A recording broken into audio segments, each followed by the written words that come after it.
Introdução do Livro dos Espíritos, primeiro áudio da parte 4.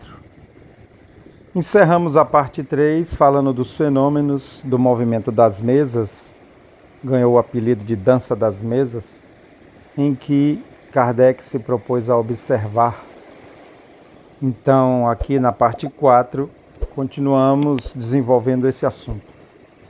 Se os fenômenos que nos ocupam fossem limitados ao movimento dos objetos, teriam ficado, como dissemos, no domínio das ciências físicas. Mas não foi assim.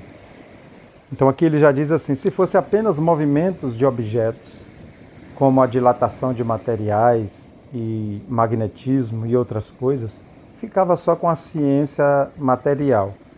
Mas ele diz que não foi assim. Era-lhes dado nos colocar sobre o caminho de fatos de uma ordem estranha para a ciência, como possivelmente é até hoje, né? Acreditou-se descobrir, não sabemos por qual iniciativa, que o impulso dado aos objetos não era somente o produto de uma força mecânica cega, mas que havia, nesse movimento, a intervenção de uma causa inteligente. Quer dizer, isso já era uma hipótese que haviam levantado. Então, nós percebemos aqui que, mesmo antes de Kardec começar a observar os fenômenos, alguém, que ele diz aqui não saber quem foi, já tinha levantado essa hipótese de que era uma causa inteligente, que tinha uma inteligência por trás desses movimentos. Este caminho, uma vez aberto, era um campo todo novo de observações. Era o véu levantado sobre muitos mistérios. Há nisso, com efeito, uma força inteligente? Tal é a questão. Se essa força existe, qual é ela? Qual a sua natureza, a sua origem? Está acima da humanidade? Tais são as perguntas que decorrem da primeira. Então vemos aí uma série de perguntas que tinha que ser respondida na observação dos fenômenos. É a mente questionadora do pesquisador. As primeiras manifestações inteligentes ocorreram por meio de mesas se levantando e batendo, com o pé, um número determinado de pancadas e respondendo desse modo por sim e por não, segundo a convenção a uma questão posta.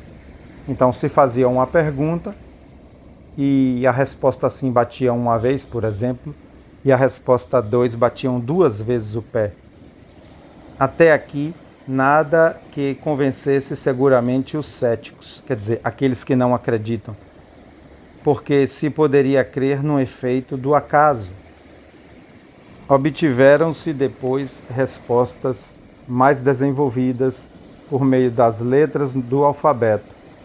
O objeto móvel, batendo um número de pancadas correspondente ao número de ordem de cada letra, chegava assim a formular palavras e frases que respondiam às questões propostas.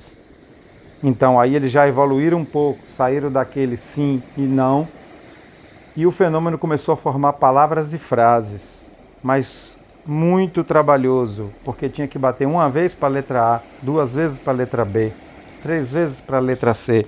Imagine o trabalho, né? A precisão das respostas, sua correlação com a pergunta, aumentaram o espanto. Quer dizer, eles ficaram mais surpresos em ver essa capacidade daquele fenômeno responder perguntas. O ser misterioso, que assim respondia, interrogado sobre a sua natureza, declarou que era um espírito ou gênio. Deu-se um nome e forneceu diversas informações a seu respeito.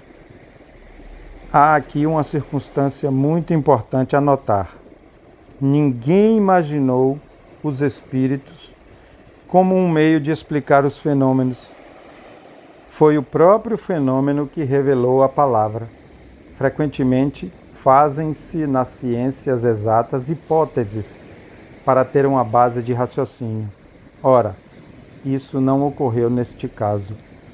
Então Kardec registra aqui que levantaram hipótese para o fenômeno, para as causas, mas ninguém imaginou que seria um espírito. uma pessoa desencarnada. No popular, uma pessoa morta. Ninguém imaginou. O meio de correspondência era demorado e incômodo. O espírito, e isso é ainda uma circunstância digna de nota, indicou um outro. Quer dizer, o próprio espírito indicou outro meio de se comunicar, para não dar tanto trabalho de ficar contando as letras e juntando. É um desses seres invisíveis que dá o conselho de adaptar um lápis a um cesto ou a um outro objeto. Esse cesto, pousado sobre a folha de papel, se pôs em movimento pela mesma força oculta que faz mover as mesas.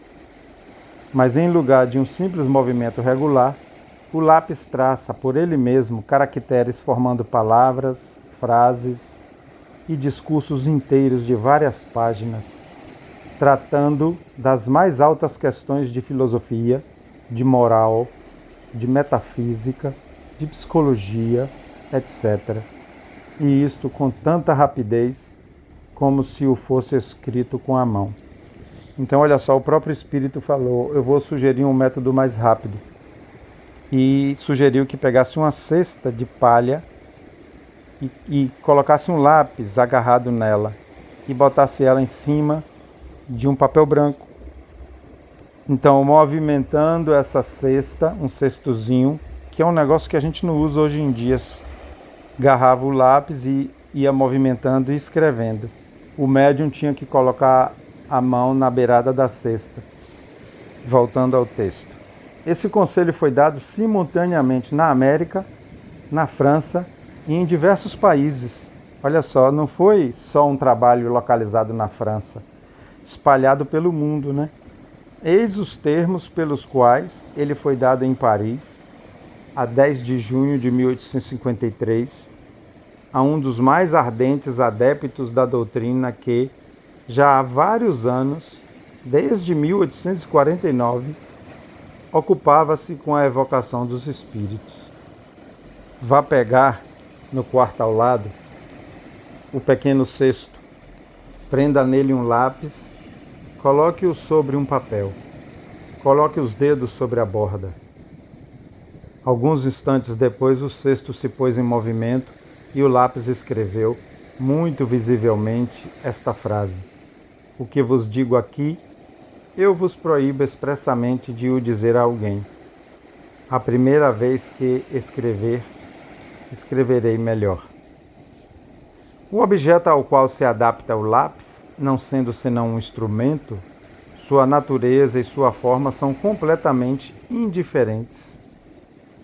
Procurou-se sua mais cômoda disposição. É assim que muitas pessoas fazem uso de uma pequena prancheta. Então, não é obrigatório o uso de uma cesta, não importa o objeto. O que importa é a facilidade que ele dava, e a cesta, sendo leve, era bem adequada. Tanto que depois começaram a usar uma prancheta.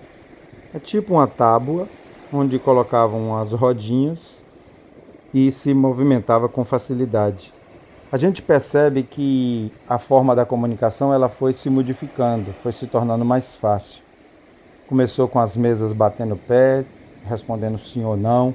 Depois as mesas compondo palavras e frases através das letras. Depois o cesto, depois a prancheta.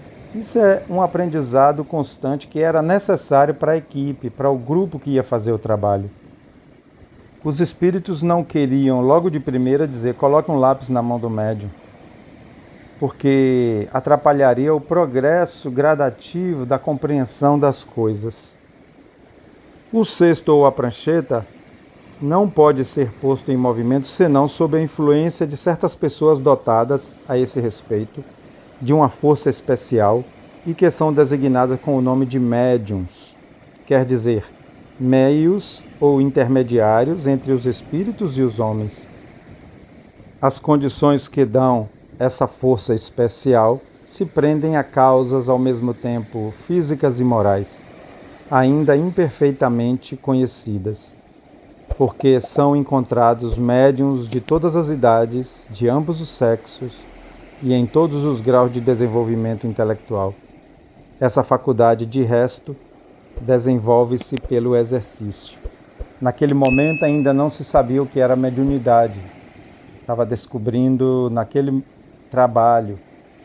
E muito menos que existia uma especial chamada mediunidade de efeito físico, que é uma que possibilita o movimento dos objetos.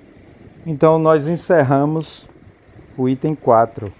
No início eu falei primeiro áudio, mas foi primeiro e único.